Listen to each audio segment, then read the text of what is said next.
गुरुर्विष्णु गुरुर्देवो महेश्वरा गुरुर्साक्षात् परब्रह्म तस्मै श्री गुरवे नमः। तस्मै श्री गुरवे नमः। आज के अभ्यास सत्र में आप सभी का स्वागत है। आज हम 10वें मंत्र पे अध्ययन करेंगे। तो पहले 10वां जो मंत्र है इसका हम पठन कर लेते हैं। अन्यद् एव आहुः आहुर्विद्यया अन्यद् आहुर्विद्यया इति शृणुं धीराणां ये न स तद् विचचक्षिरे। ये मंत्र है। अब इसका अन्वय एक बार देख लेते हैं। अन्यत् एव आहुः विद्यया अन्यत् आहुः अविद्यया इति शृणुं धीराणां ये न तत् विचचक्षिरे। अब इसके जो अन्वयार्थ है इसको भी मैं यहाँ पे डाल देती हूँ।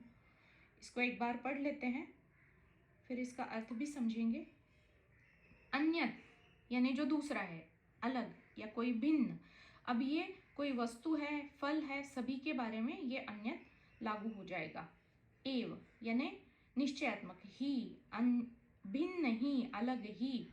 आहुः आहुः यानी जो ज्ञानी जन है, विद्वत जन है, उनको आहु कहते हैं। और यहाँ पे वे कहते हैं आहुः, ऐसे ज्ञानी जन कहते हैं। अब क्या कह रहे हैं? विद्या के बारे में बता रहे हैं। विद्या यानी दो प्रकार की विद्या है, पराविद्या और अपराविद्या। तो यहाँ पे ज्ञान के बारे में जो है वो परा है और जो माया का ज्ञान है वो अपरा है। फिर अन्यत और एक भिन्न बात या फिर फल के बारे में इस मंत्र में बताया जा रहा है, जो फिर से आहुः यानी ज्ञानी जन ही जो कह रहे हैं। क्या कह रहे हैं? अब अविद्या के बारे में कह रहे हैं। अविद्या यानी क्या? जो भी अज्ञान से विचार, मान्यताएं, धारणाएं हैं वो, और उनके कारण जो भी कर्म घटित होते हैं, तो इस कर्म मार्ग के बारे में, कर्म के बारे में जो भी बातें हैं वो सारा अविद्या के भीतर आएगा। इति यानी इस प्रकार। सुश्रुम सुश्रुम यानी श्रुणु यानी सुनना, या इसको संस्कृत में और भी है शृण्वन्ति, शृणुयाम। तो ये शुश्रुम यानी सुनकर, हमने सुना है, सुनकर जाना है। धीराणाम किनसे सुना है? धीर पुरुषों से। ऐसे धीर पुरुष जो बुद्धिमान है, विद्वत जन है, ज्ञानी जन है, तो जो ज्ञानी है उनसे हमने सुना है। वो धीर होने के कारण वो ज्ञानी बन गए। ये यानी ये जो ज्ञानी जन है, इन्होंने नह हमें तत् यानी इस विद्या और अविद्या को विचचक्षिरे यानी हम तक पहुंचाया है, हमें समझाया है। अब इसको अगर हम पहले जो दूसरा वाला खंड है इसको अगर हम सुने कि बाद में तो हम विद्या और अविद्या के बारे में डिटेल में इसको सविस्तर से अध्ययन करने ही वाले हैं, लेकिन ये हम तक कैसे पहुंचा है या फिर हमें इसका ज्ञान कैसे हुआ, तो ऋषि यानी जो उपनिषदकार है, जो मंत्र दृष्टा है, वो यहाँ पे मंत्र में बता रहे हैं कि ये जो ज्ञान, ये जितना भी जो भी हम गुरु वाक्य सुन रहे हैं, ये हमें गुरु शिष्य परंपरा से ये ज्ञान प्राप्त हुआ। ये जो ज्ञान है, ये जो तत्व का ज्ञान है, ये जो आत्मा का ज्ञान है, यह ज्ञान असल में अपौरुषेय है, जो पवित्र है, शुद्ध है, अनछुआ है। तो ऐसा ज्ञान मुझ तक कैसे पहुंचा? मेरे जो धीर विद्वान आचार्य है, उन्होंने ये ज्ञान उनके गुरु से सुना है, श्रवण किया है, और ऐसे आचार्य से हमने इसको सुना है। कैसे सुना है? श्रवण और पठन के माध्यम से गुरु शिष्य परंपरा से ये ज्ञान हमें प्राप्त हुआ है। आजकल तो लिखने की और टाइपिंग की बहुत सारी कलाएं हैं, उपलब्ध है, लेकिन पहले के ज़माने में इतना सारा जो तकनीकी जो एडवांसमेंट है वो उस टाइम पे नहीं था। लिखने की भी कला अभी तक उपलब्ध नहीं थी, तो इसलिए जो सुना हुआ है उसको रटा जाता था। जिस प्रकार से सुना है उसी प्रकार वहाँ पे न्यास करके उसको लंबा करके या फिर छोटा करके बहुत सारे नियम हैं व्याकरण के, उनका नियमन करते हुए ये फिर पठन होता था ताकि वो सही का सही अगली पीढ़ी तक पहुंचाया जाए। तो इस प्रकार से ये गुरु शिष्य परंपरा से ये ज्ञान ये ऋषि बता रहे हैं कि ये हम तक पहुंचा है। अब ये जो हमें प्राप्त हो रहा है ये इनकी कृपा है या फिर गुरु शिष्य परंपरा की एक कृपा है, तो इसके कृपावश ही ये प्राप्त हो रहा है। हमें प्राप्त हुआ है श्रवण के माध्यम से, पठन के माध्यम से।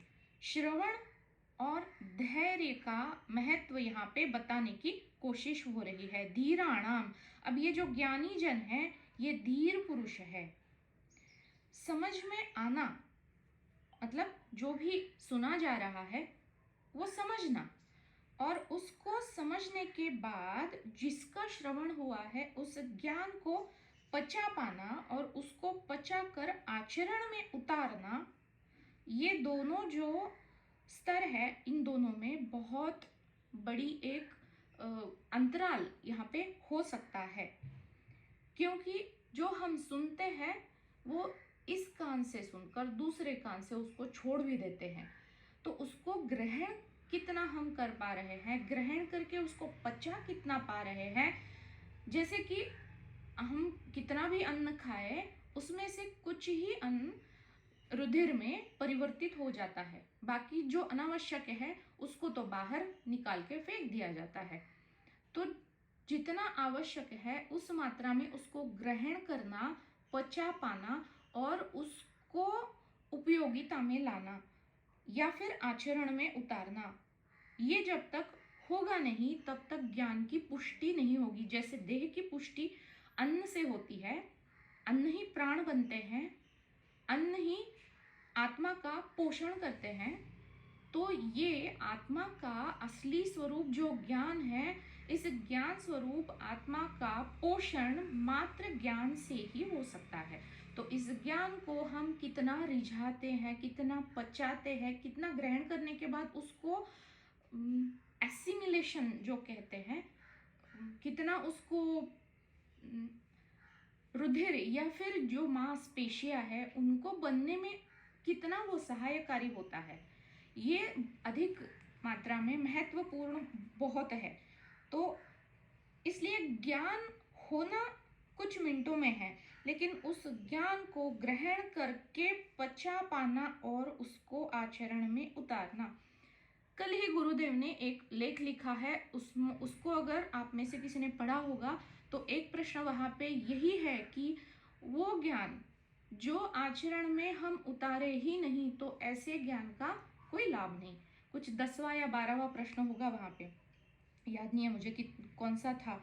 तो ऐसा ही है, तो अगर इसको थोड़ा सा भी जो हम संस्कार लेके जन्म हमारा हुआ है उन संस्कारों को मोड़ने के लिए उस ज्ञान उसको अच्छे प्रयास करके उसको अधिक उन्नत उन संस्कारों को बनाने के लिए इस ज्ञान का अगर उपयोग हुआ ही नहीं तो ऐसे ज्ञान का कोई लाभ नहीं।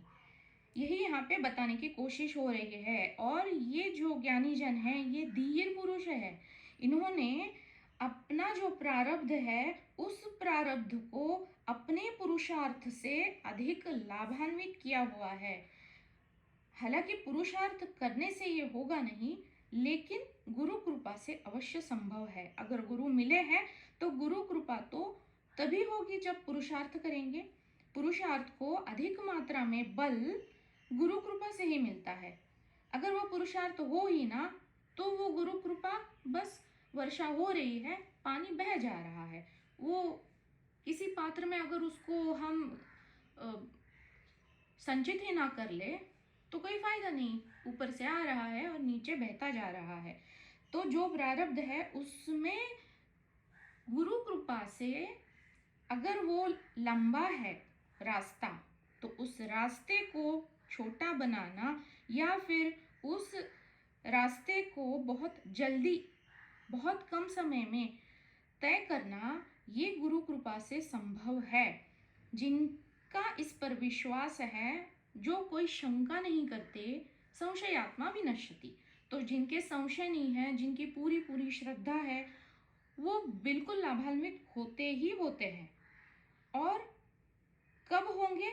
जब वो पुरुषार्थ करेंगे, जब उस ज्ञान में डूबा रहना पसंद करेंगे, ना कि केवल सुनना और विस्मरण में वो ज्ञान को भुला देना। इससे कुछ नहीं होगा। तो करने से तो कुछ नहीं होगा, लेकिन करने से कृपा की प्राप्ति जरूर होगी, और ये कृपा से ही साध्य है। तो ये तो यहाँ पे जैसे श्रुति माता बता रही है ना, कि सब कुछ बता रही है और फिर उसके विरुद्ध दिशा में भी बतलाने की कोशिश कर रही है कि वो विरुद्ध फल भी है, उसका ये फल है और विरुद्ध फल भी है।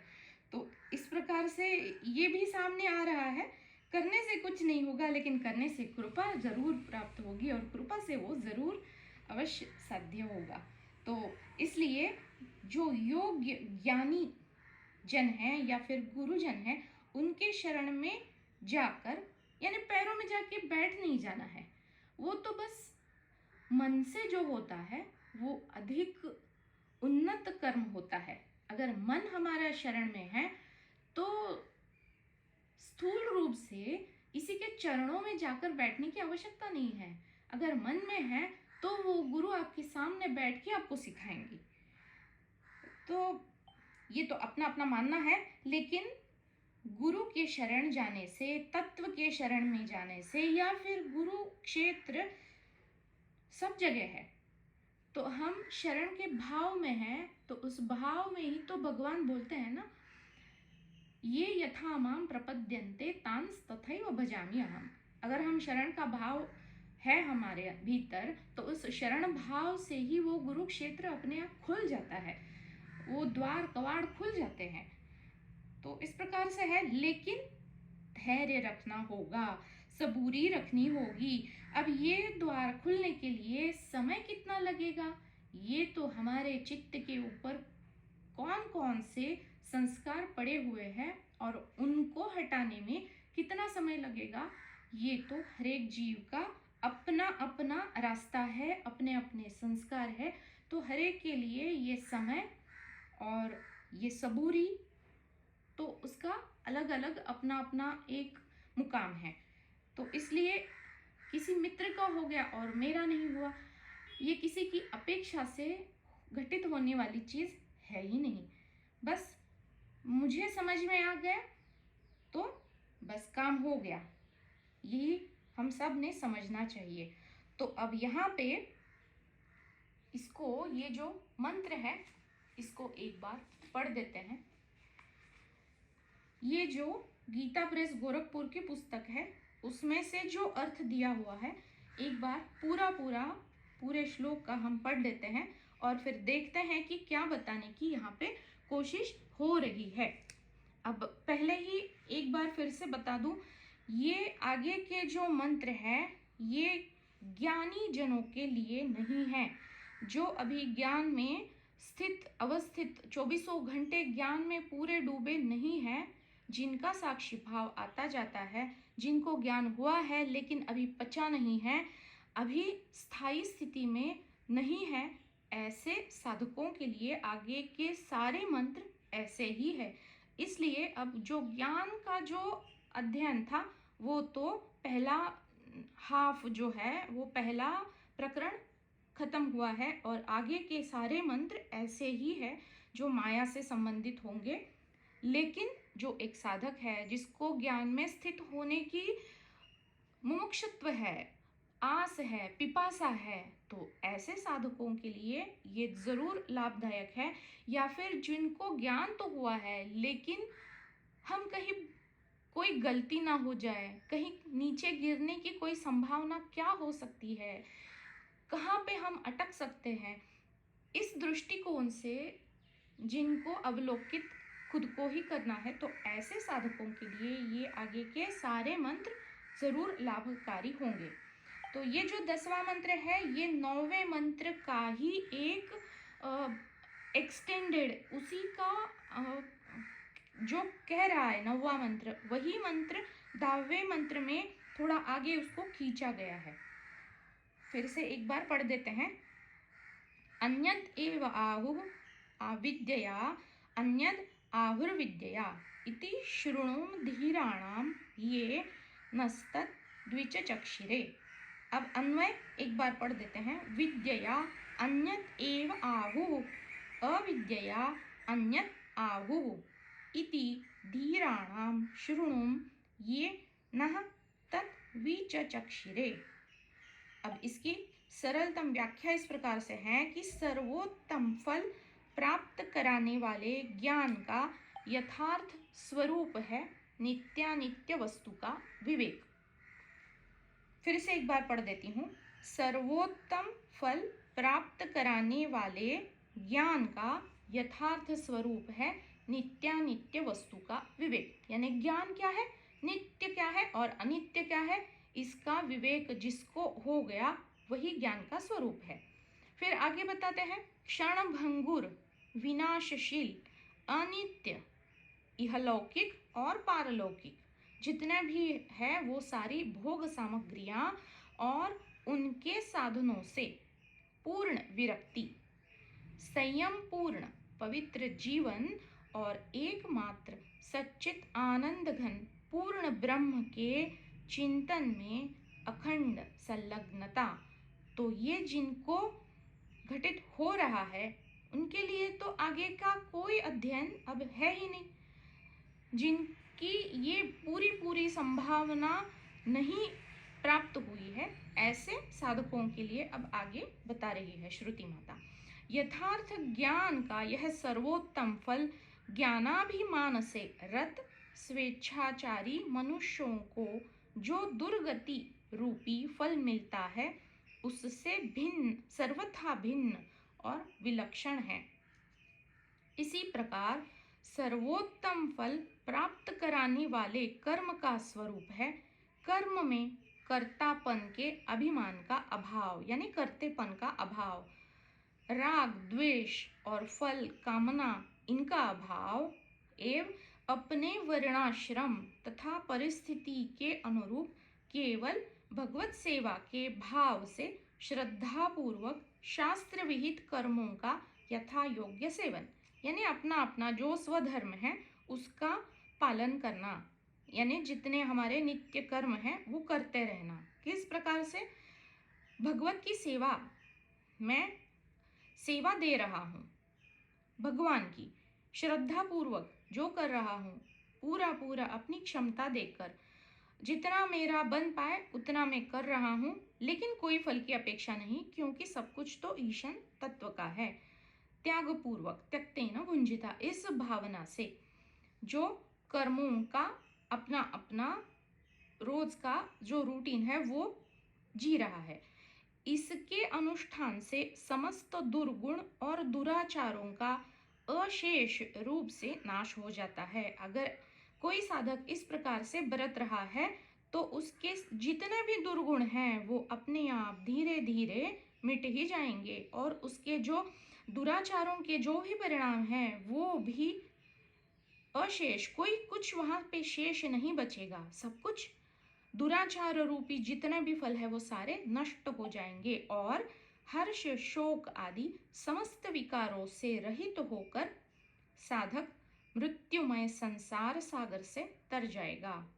फिर से मृत्यु को उस जीव को मृत्यु का कभी सामना नहीं करना पड़ेगा, ना जन्म का करना पड़ेगा। सकाम भाव से किए जाने वाले कर्मों का जो पुनर्जन्म रूपी फल है उन कर्ताओं को मिलता है। वो तो जो करने वाला है, कर्ता भाव में कर्म करने वाला है, उन्हीं को कर्म का फल मिलेगा और उस कर्म के फल को भुगतने के लिए या भोगने के लिए फिर से जन्म मृत्यु रूपी चक्र में उसको आना पड़ेगा। जिसका कर्ता भाव ही नहीं है उसको फल नहीं और जन्म मृत्यु के चक्र में फंसना भी नहीं होगा।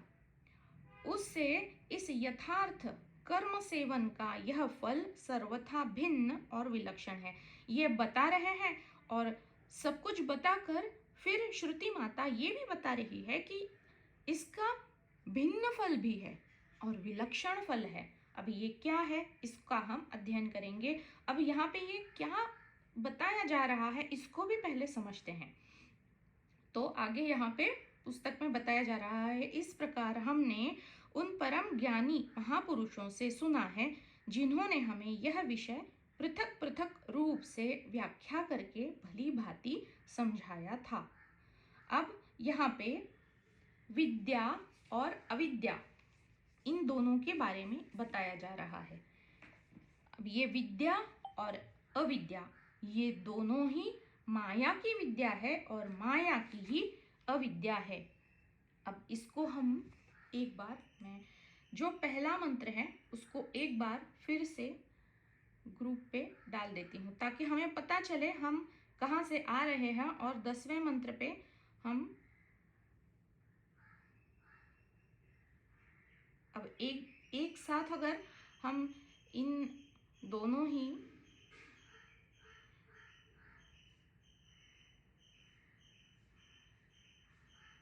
ये रहा 9वां मंत्र, अंधम तमः प्रविशन्ति ये अविद्याम उपासते ततो भूय इव ते तमोय उ विद्यायाम रताः। यानी जो लोग केवल अविद्या की पूजा करते हैं वे तो अंधकार में गिरते ही हैं, लेकिन ऐसे लोगों के बारे में बताया जा रहा है कि जो विद्या की पूजा करते हैं वो भी वो पहले वाले जो अविद्या की पूजा करने वाले लोग हैं उस अंधकार में जो गिर रहे हैं उससे भी गहनतम अंधकार में ये विद्या की पूजा करने वाले गिर जाते हैं। अब 10वें मंत्र में भी देखिए यही बात है, फिर से इसको डाल देती हूँ। 9वें के बाद ये आ रहा है, अन्यद एव आहुः विद्या अन्यद आहुर विद्या। अविद्या और विद्या ये दोनों के बारे में फिर से बात हो रही है। तो ये विद्या और अविद्या इनको जानने के लिए अब जो 8वें मंत्र तक सब कुछ तत्व या फिर ईशन तत्व आत्मा, तो ये जो तत्व क्या है इसके बारे में सब कुछ समग्र दृष्टि से बताने की कोशिश हुई है। वहां पे भी तीसरे मंत्र में अगर ज्ञान में स्थित नहीं हो पा रहे हैं तो क्या करना चाहिए, कर्म करना चाहिए। जिजीविषेत शतम समाह कुर्वन् एव कर्माणि जिजीविषेत शतम समाह। और फिर श्रुति माता ये भी बताती है कि न कर्म लिप्यते नरे, कर्म का अगर लेप नहीं लगना चाहिए तो कर्म किस प्रकार से करना चाहिए उस पर भी हमने तीसरे मंत्र के जो अध्ययन सत्र है वो हमने देखा हुआ है। अब यहाँ पे श्रुति माता इनको विद्या और अविद्या नाम से फिर से हमें बताने की कोशिश हो रही है, कहीं भूल ना जाए, ये हमारा बच्चा कहीं भूल ना जाए। तो अविद्या से यहाँ पे कर्म मार्ग और विद्या से उपासना मार्ग, जिनको वेदों में बहुत विस्तार से समझाया भी गया है। कोई भी हम वेद देखते हैं तो पहले आएगा कर्म कांड, फिर आएगा उपासना कांड और सबसे अंतिम जो भाग है वहाँ पे ज्ञान का ही कांड होगा। इसलिए कहा जाता है कि ज्ञान सबसे अंतिम मार्ग है, ज्ञान मार्ग ही सर्वतोपरि है। जो अंतिम है मार्ग उसको पचा पाने के लिए सबसे पहले अगर अज्ञानवश जीव कोई कुछ ना कुछ गलती हुई है, कुछ ना कुछ कारण है, अगर उसका जन्म हुआ है तो कर्म करके ही आगे बढ़ना संभव है। इसलिए पहले कर्म कांड। अब कर्म करते करते वो कहीं कर्म में ना फंस जाए, इसलिए उपासना कांड भी उसके बाद बताया गया है, जिसको विद्या कहते हैं। यानी अब किसी के पास बहुत दारिद्र्य है और उसको बहुत तकलीफ हो रही है, कुछ कर्म थे पहले जन्म के और बहुत दरिद्री और बहुत गरीबी है, तो अब वो किसी उपासना को सुनकर, गुरु से किसी ने बताया उसको, तो उसको करके फिर उसके जो भी सांसारिक जो भी पीड़ाएं हैं, कष्ट है, वो दूर हो जाते हैं बहुत जल्दी उपासना से। तो अब यहाँ पे श्रुति माता क्या बता रही है? अगर कोई कर्म कर रहा है या उपासना कर रहा है, तो कर्म से क्या होगा या फिर उपासना से क्या होगा? कर्म से कर्म के बंधन छूटेंगे। उपासना से क्या होगा? अंतःकरण की शुद्धि के लिए ये बहुत आवश्यक है। लेकिन ये दोनों ही मार्ग मुक्ति के लिए, मुक्ति के विरुद्ध दिशा में लेके जाने वाले भी हैं। अगर केवल कर्म की उपासना हो रही है तो अज्ञान का तो निषेध पूरा पूरा यहाँ पे हो ही रहा है इस मंत्र में। और अगर केवल विद्या की उपासना हो रही है तो वो अधिक घोरतम अंधेरे में गिर जाते हैं उपासना करने वाले। यानी जो पुस्तकी ज्ञान है, जो पुस्तकी पांडित्य है, जो शब्दों का भी ज्ञान है, उसकी भी उपासना करने वाले गहनतम अंधेरे में गिर जाते हैं। ये श्रुति माता बता रही है। तो यहाँ पे क्या निषेध हो रहा है? केवल कर्म अगर कोई कर रहा है, भले ही वो निष्काम भाव से हो, उसकी भी अवहेलना, उसका भी निषेध ये उपनिषद वाक्य यहाँ पे कर रहे हैं। और केवल उपासना कर रहे हैं कोई, मुझे कोई कर्म की आवश्यकता नहीं, मुझे ज्ञान चाहिए, मैं बस उसी में खुश हूँ, उसका भी यहाँ निषेध हो रहा है। उसको अगर बाकी चीज़ों की सहायता या फिर समन्वय ना हो, तो कोई भी चीज़ अति मात्रा में जो हो जाती है, तो इसको मराठी में कहते हैं अति तिथे माती। यानी जहाँ जिस चीज़ की भी अति हो जाती है, वहाँ पे बस वो उसको मिट्टी हो जाना है। तो इसलिए सारे ही मंत्रों में हम जब पीछे देखते हैं, ये जो शतम समाहा, जिजी विषेद शतम समाहा, और भी एक दो जगह आया है सम। ये जो सम है ना, ये संतुलन बनाए रखना है, ये हर जगह बहुत लाभदायक है। यहाँ पे भी ये जो कर्म और उपासना है, इनका समन्वय करना चाहिए। यही श्रुति माता ये दोनों मंत्र में बताने की यहाँ पे कोशिश हो रही है। क्यों? क्योंकि इन दोनों के समन्वय से जो साधक है वो ज्ञान मार्ग तक, ज्ञान को पचाने के लिए वो लायक बन जाएगा, सुपात्र बन जाएगा। उसको ज्ञान पचाना संभव होने के लिए कर्म और उपासना का समुच्चय बहुत आवश्यक है। ये कैसे होगा? ज्ञान पचाना, संभव हो पाना, उसको रिचा पाना, उसको आचरण में उतार पाना, उस ज्ञान में जीना कैसे संभव होगा? कर्म और उपासना के समन्वय से चित्त शुद्धि होगी। अब अलग अलग प्रकार की अशुद्धियां होती है, जैसे मल, विक्षेप और आवरण। ये तीनों अलग अलग प्रकार की अशुद्धियां है। और अगर कुछ अशुद्धि अलग है लेकिन मुझे किसी दूसरी ही शुद्धि का ज्ञान है, इसको शास्त्र की भाषा में बताते हैं कि मुझे घट का ज्ञान नहीं है, और अगर कोई मुझे पट यानी वस्त्र कहते हैं, और मुझे कोई वस्त्र का ज्ञान दे रहा है, तो क्या उस ज्ञान से मेरे घट का अज्ञान दूर होना संभव है? नहीं। घट का ही ज्ञान मुझे देना होगा, तब जाके ना वो घट का जो अज्ञान है वो दूर होगा। तो जिस प्रकार की अशुद्धि है, उसी प्रकार की अशुद्धि को दूर करने के लिए उस प्रकार की कर्म या उपासना का जो समुच्चय है वो उसी प्रकार से होना चाहिए, तब जाके ना वो उस प्रकार की अशुद्धि दूर हो पाएगी या फिर अज्ञान हट पाएगा। तो अज्ञान किस चीज का है? उस प्रकार की प्रक्रिया करनी होगी। अब जैसे उदाहरण देते हैं कि अगर हमें आईना है और दिख नहीं रहा है प्रतिबिंब आईने में, तो क्या करना होगा?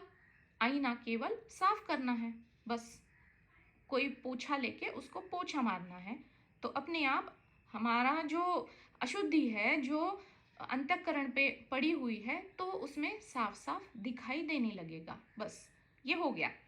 अब दूसरा है कि वहाँ पे ना जैसे अग्नि दूर से व्याप्त होती है, तो धुएं को हटाने से क्या अग्नि दिखेगी? नहीं दिखेगी।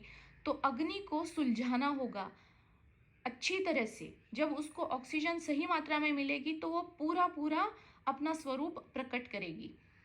तो वो जो धुआं है उसको हटाने से नहीं, तो उसका जो स्वरूप है उसको देखने के लिए अब यहाँ पे अलग प्रक्रिया है।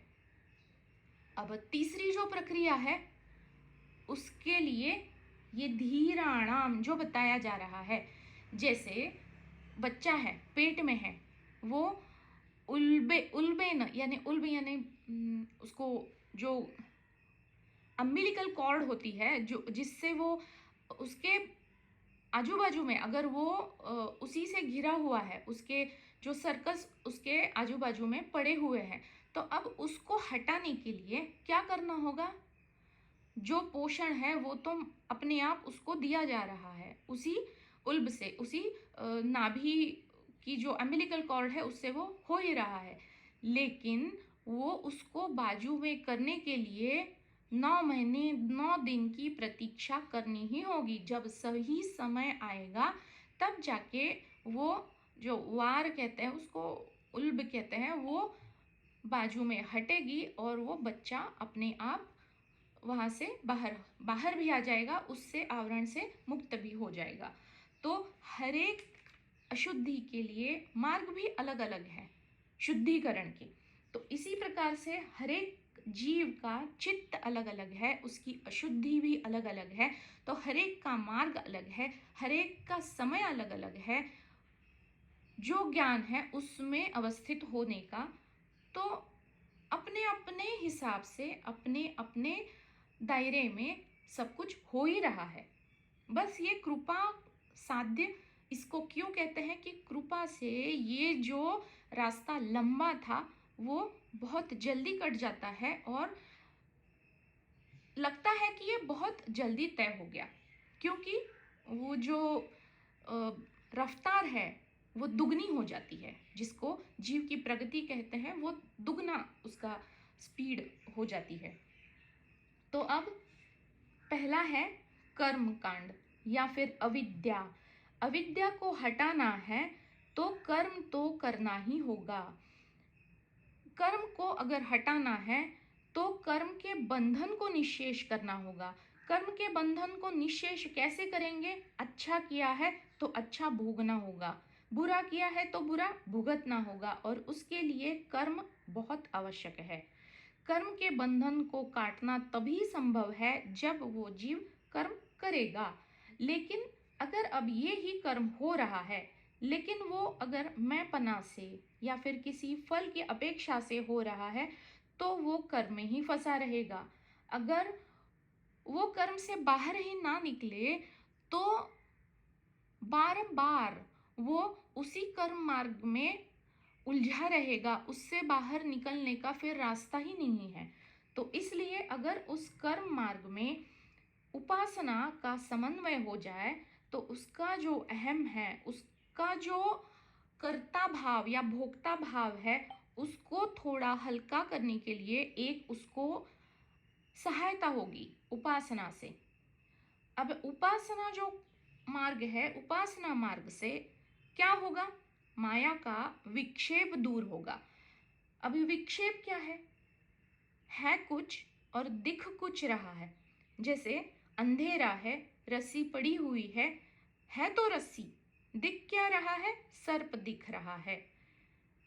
अज्ञानी या फिर जैसे अंधा जिस प्रकार से देखता है, उस प्रकार से जितना देखा जा रहा है केवल उतनी ही मात्रा में देखने के कारण है कुछ और दिख कुछ अलग रहा है।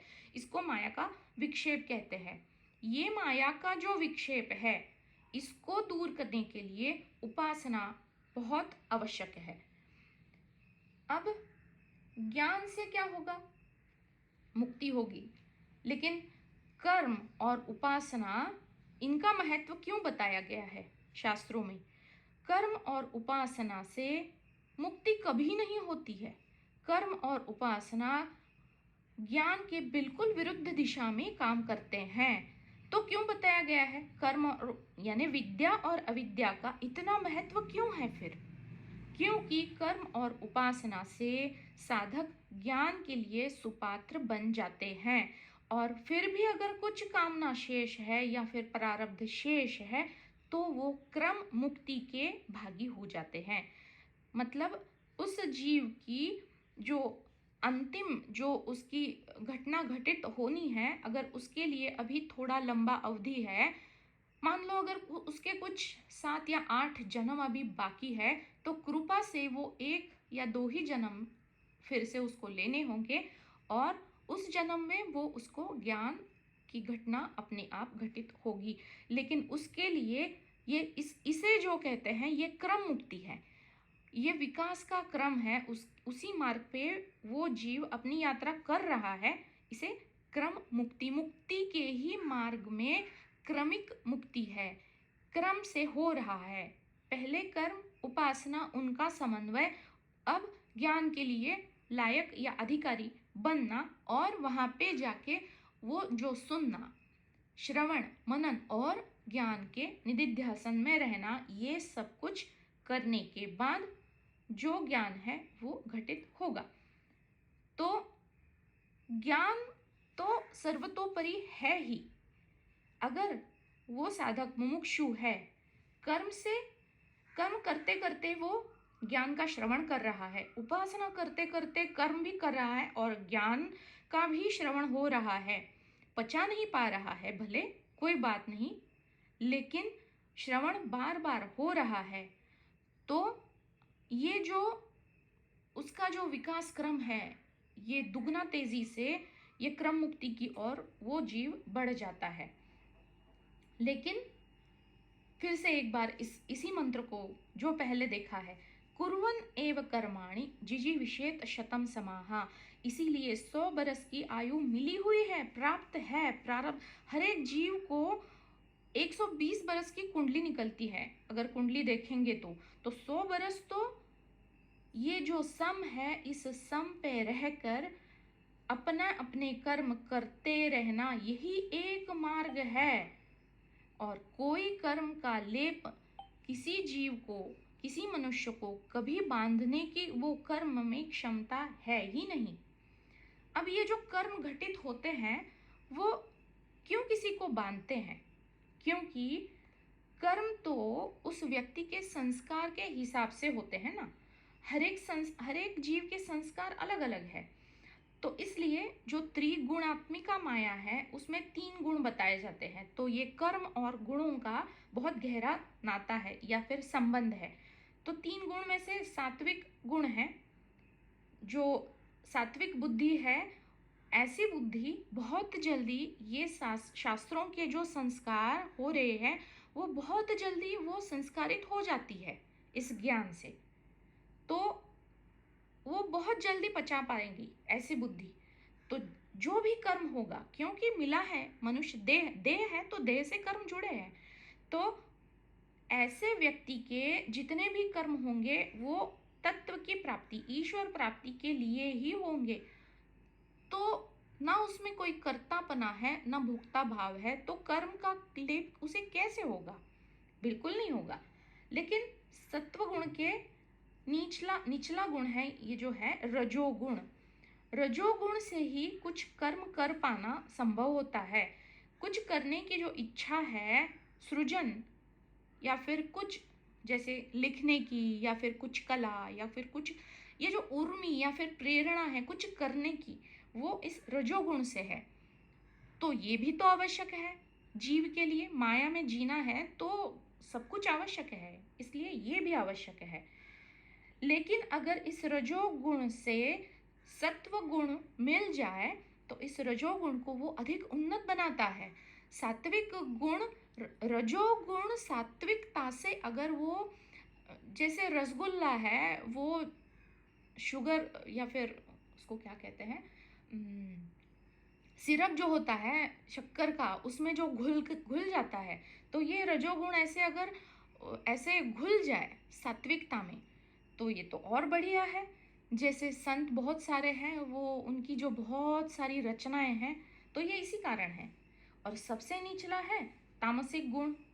अब तामसिक गुण से जो भी कर्म होंगे वो अधोगति की तरफ लेके जाएंगे।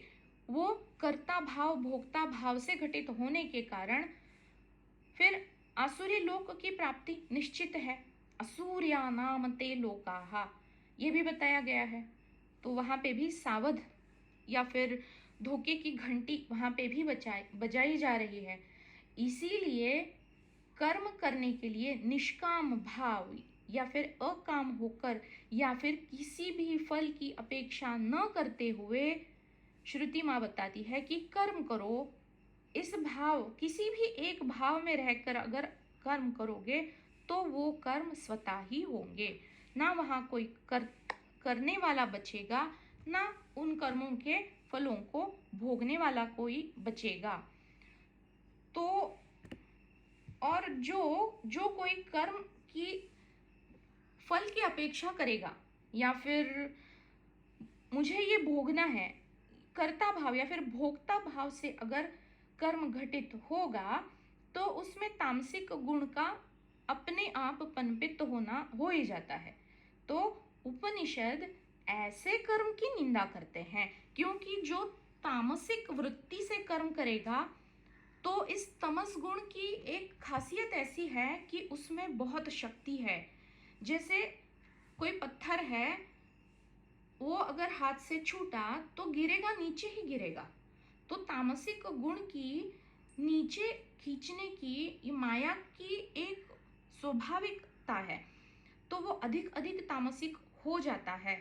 इसलिए केवल कर्म की निंदा यहाँ पे श्रुति माता कर रही है, क्योंकि ऐसे कर्म जो कर्तापन या भोक्ता भाव से घटित होंगे, इसको संसार पाती या फिर संसार का फल देने वाले, संसार फलदायी कहा गया है।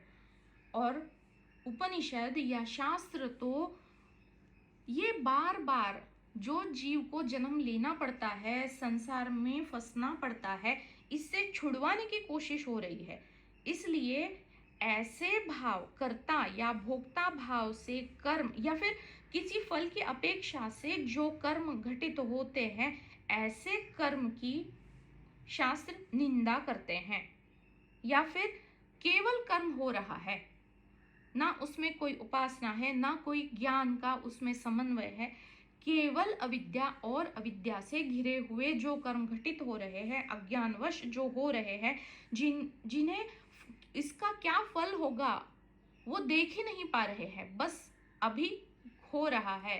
तमस गुण से जो भी घटित हो रहा है, ना उसके प्रभाव, उसके परिणाम की कोई चिंता है, जो होगा सो देखा जाएगा। ऐसे कर्म की शास्त्र यहाँ पे निंदा करते हैं। ऐसे कर्मों को यहाँ पे अविद्या कहा गया है, क्योंकि आगे भी 2-3 मंत्र हैं, यहाँ पे विद्या और अविद्या का विवरण ही हमें मिलने वाला है। इसलिए मैं भी एक दो दिन सोच ही रही थी कि कहीं ये बोर ना हो जाए, लेकिन अगर ये हम ना समझ पाए तो फिर अगले जो मंत्र में बताया जा रहा है वो समझ में भी नहीं आएगा। इसलिए ये विद्या और अविद्या का विश्लेषण करना बहुत आवश्यक है।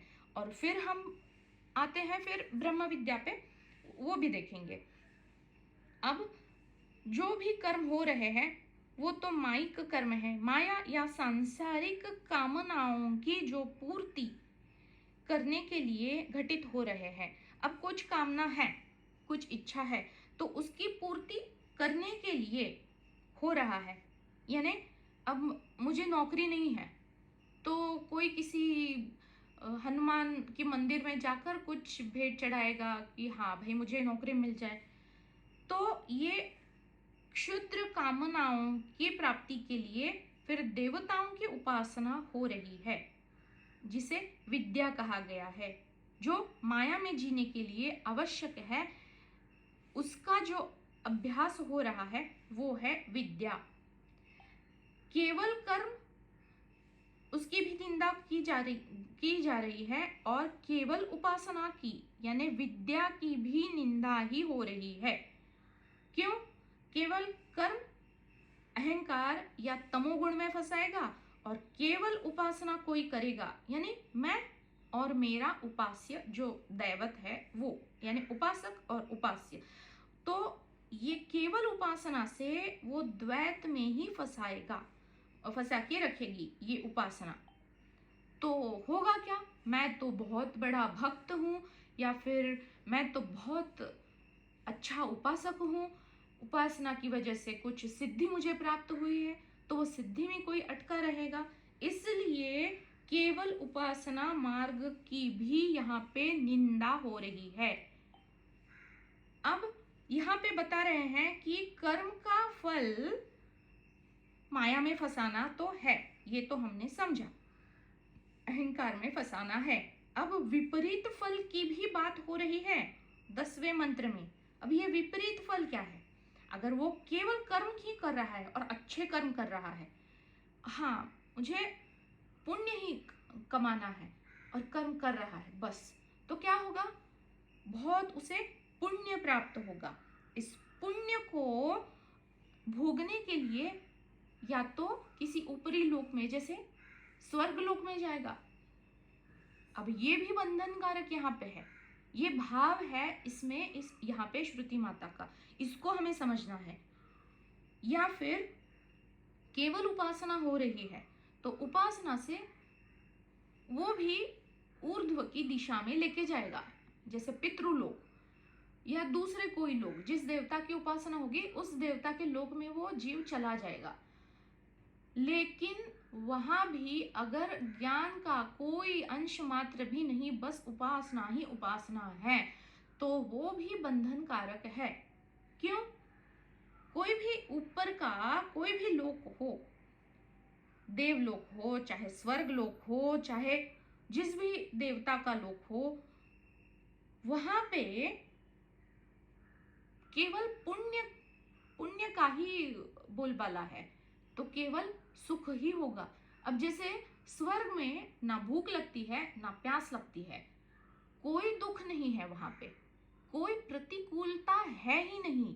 और जैसे किसी का जीवन बहुत बढ़िया चल रहा है, उसे कोई प्रॉब्लम नहीं है, अच्छा चल रहा है, कोई दुख नहीं, कोई प्रतिकूलता नहीं, तो ऐसा जो व्यक्ति है वो कभी भी अपना कल्याण नहीं कर पाता जब तक कोई प्रतिकूलता। अब ये प्रतिकूलता वो भी अलग अलग माध्यम से आती है, कि जैसे शारीरिक या फिर मानसिक या फिर आर्थिक, कोई अगर व्याधि है, शारीरिक है या फिर मानसिक व्याधि है, आर्थिक व्याधि यानी दरिद्रता, तो कोई ना कोई अगर प्रतिकूलता होती है तो दो रास्ते होते हैं प्रतिकूलता से। एक तो तमस गुण के संस्कार है तो वो अधिक नीचे भी जाएगा, और अगर कहीं ना कहीं संस्कार पड़े हुए हैं तो फिर वो सवाल पूछेगा खुद से, ये क्यों है, ये प्रतिकूलता क्यों, ये दुख मुझे हटाने हैं, तो उसके लिए मुझे क्या करना होगा, तो ये मुमुक्षु बन के ज्ञान मार्ग की तरफ बढ़ेगा। अगर ये सब कुछ ऊपरी लोकों में यानी देवलोक में, स्वर्ग लोक में, हालांकि वो उन्नत लोक है, लेकिन जहाँ पे ज्ञान का बिल्कुल एक अंश मात्र भी नहीं है, तो प्रतिकूलता ना होने के कारण वहां पर भी वो अटके ही रहेंगे जब तक उनका पुण्य वो भोग नहीं लेंगे। जब तक वो फिर से नीचे नहीं आते तब तक वो वहीं पे अटके रहेंगे। इसलिए यहाँ पे केवल कर्म की निंदा हो रही है, केवल अविद्या की निंदा हो रही है, और केवल विद्या यानी केवल उपासना की भी निंदा हो रही है।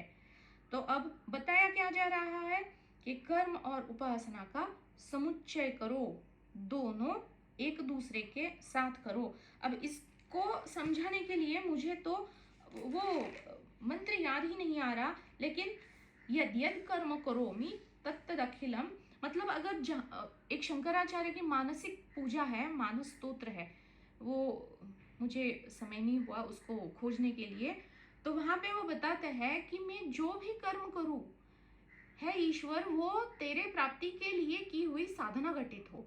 मैं जहां जहां भी चलूं वो तेरी प्रदक्षिणा हो। मैं जो भी अन्न का निवाला अगर खाऊं तो वो तुझे ही चढ़ाया हुआ भोग हो बन जाए। तो मानसिक स्तर पे कितनी उन्नत भावना से, उपासना की भावना से वो घटित हो रहा है।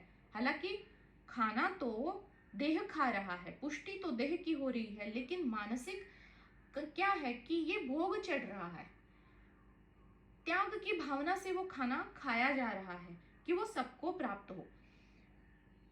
इस प्रकार से जब कोई भी कर्म केवल कर्म ना करके उसके साथ अच्छी भावना से किया जाने वाला कर्म, उसका यहाँ पे उसकी यहाँ पे स्तुति हो रही है। कर्म और उपासना ये दोनों जब एक साथ घटित होते हैं तो ये चित्त शुद्धि के लिए बहुत आवश्यक बनकर एक साधक को ज्ञान के अधिकारी बनने के लिए लायक बनाते हैं, सुपात्र बनाते हैं।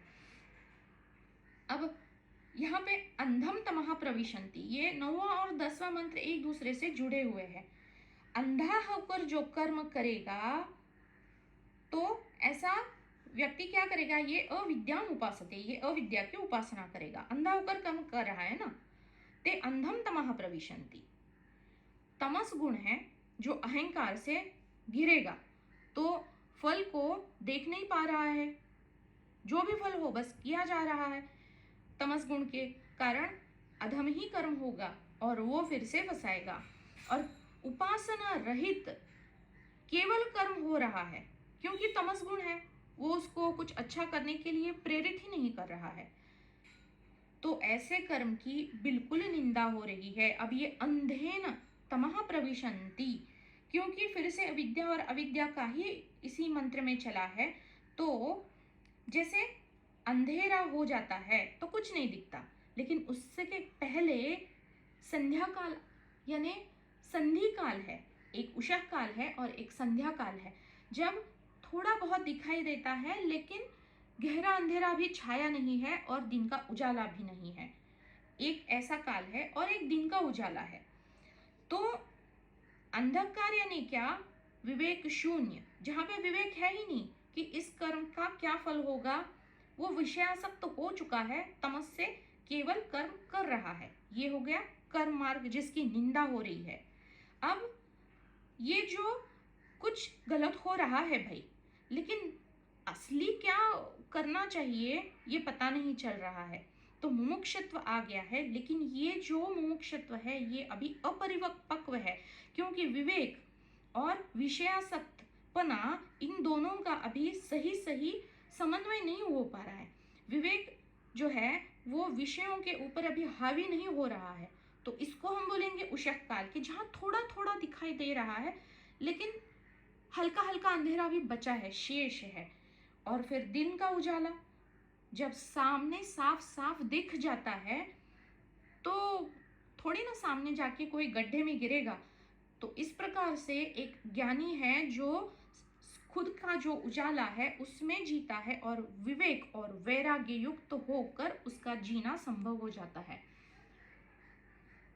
अभी तो मुझे और बहुत सारे पॉइंट्स बताने हैं, मुझे लगता है इसी के ऊपर हम अगले भी बार मिलेंगे, क्योंकि मैंने उसको बहुत छोटा बनाने की कोशिश की है क्योंकि वो बोर ना हो जाए, लेकिन ये बहुत आवश्यक है। जब तक ये हम सब समझ नहीं लेंगे तब तक आगे के जो मंत्र है वो लगेंगे कि ये क्या है, मतलब, तो ये बहुत आवश्यक है।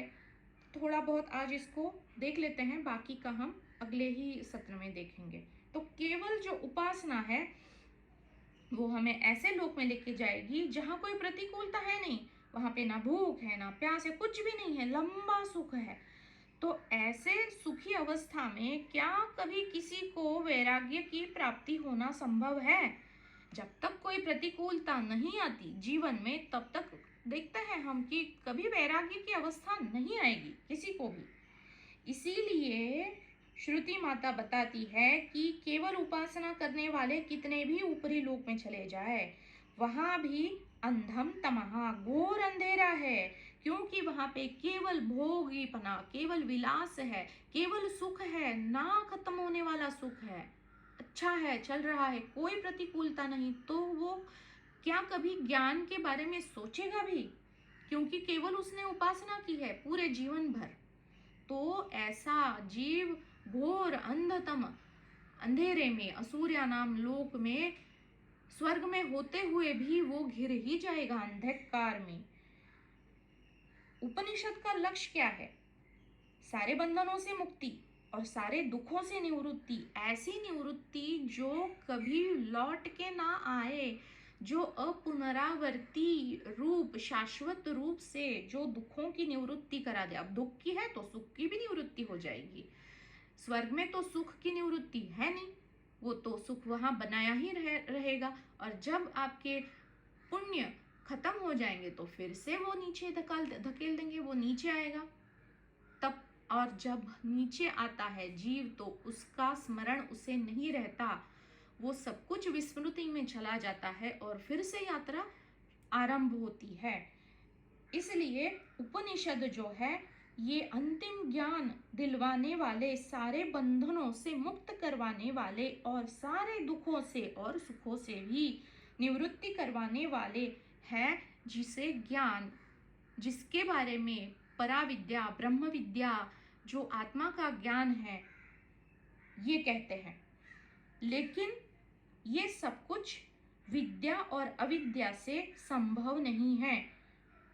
विद्या यानी माया की कोई भी विद्या आप ले ले, और अविद्या अज्ञान, मतलब कर्म और उपासना से ये संभव नहीं है।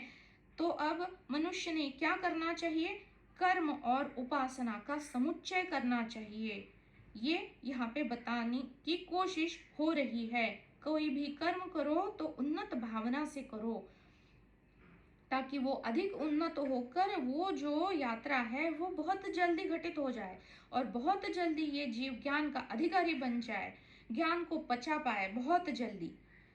अब ये जो अंधेरा, संध्या काल और उजाला, ये जो अभी बताया, तो घना अंधेरा है जहाँ पे अविद्या है, कुछ दिखाई नहीं दे रहा है, विवेक शून्यता है, विषयों का अध्यास है। अब ये विषयों का अध्यास यानी क्या? मैं, मेरा और मेरी उपाधियां, इसी का अध्यास हो रहा है। सब कुछ झूठे भय से घिरा हुआ है, ये अविद्या के कारण घटित होता है। अब संधि काल है, थोड़ा थोड़ा अंधेरा है लेकिन थोड़ा थोड़ा उजाला है अभी। तो यहाँ पे मंद अध्यास हो गया, मतलब थोड़ा थोड़ा ज्ञान कुछ सुनाई कभी कभी दे रहा है लेकिन भुलाया जा रहा है, फिर से अपने संसारिकता में लौटा जा रहा है। और फिर जो प्रकाश है, स्वयं प्रकाश, आत्मा का प्रकाश, यहाँ पे आत्मा का अध्यास हो रहा है, तत्व को जाना जा रहा है और इसी ज्ञान में जिया जा रहा है। अब यहाँ पे कार्य और कारण का जो अध्यास है वो है अनात्मा का अध्यास। अनात्मा का अध्यास यानी माया में रस्सी है, उसके ऊपर सर्प का जो ज्ञान हो रहा है, उस ज्ञान को कहते हैं ज्ञान का अध्यास, ज्ञानाध्यास। और उसका जो उस जिस समझ है उसका जो अर्थ निकाला जा रहा है, मतलब डर लग रहा है, ये हो गया अर्थाध्यास।